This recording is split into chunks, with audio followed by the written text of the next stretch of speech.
Nobody liked Europe. It is in our portfolio for the record.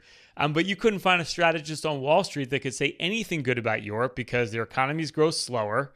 They're more bureaucratic, but they trade a lot cheaper. And we know right now their governments are actually stimulating their economies to offset the fact that they're concerned about tariffs here in the US. So it's like these unintended consequences. I find it so fascinating. And this is why, with a portfolio, why we design portfolios in a way where we never anticipate anything.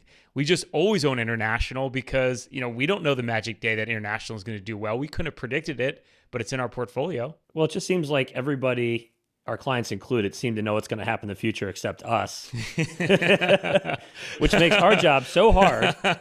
I mean, 5 years ago, a lot of my clients are like, well, why do we need to own anything overseas? America is the place to be.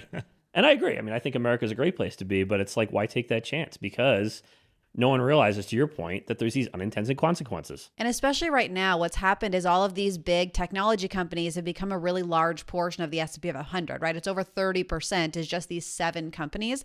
And these big multinational companies are the ones who are at risk of tariffs. And that's why you're seeing things like the NASDAQ, the S&P 500, the Dow Jones are down much more than the broader markets because it's those few companies that are getting hit a lot harder. So if you own those, you're going to feel this a lot more than if you own the entire world. Oh, yeah. We're talking about this later on the show today, but this over concentration in the American exceptionalism trade is just unbelievable. And I think you could get a big rebound in all those stocks. Don't get me wrong here.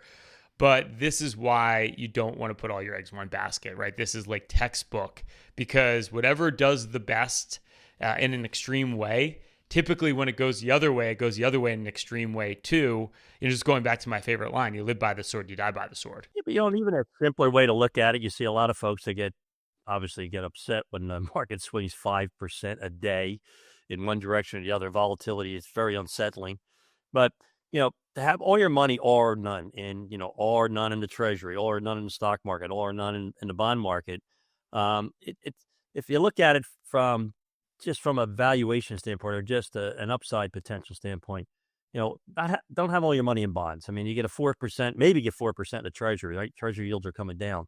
But you can invest in real estate right now and get a 4% dividend and have upside. You could buy our pipeline index and get 4.5% income and get upside. You can buy international stocks with a 3.5% dividend and have upside, have total return of close to 10%. But it's so hard for folks to see that because all they see is, a bond comes due, stocks are volatile, I can't handle the risk. Or vice versa, right? They just can't handle not being or putting all their money in the shiny object of the moment, right? Whatever's going up at some astronomical level, not thinking that the other side of that equation is you can have astronomical downside. And that's exactly what you're starting to experience here in the markets over the last couple of weeks.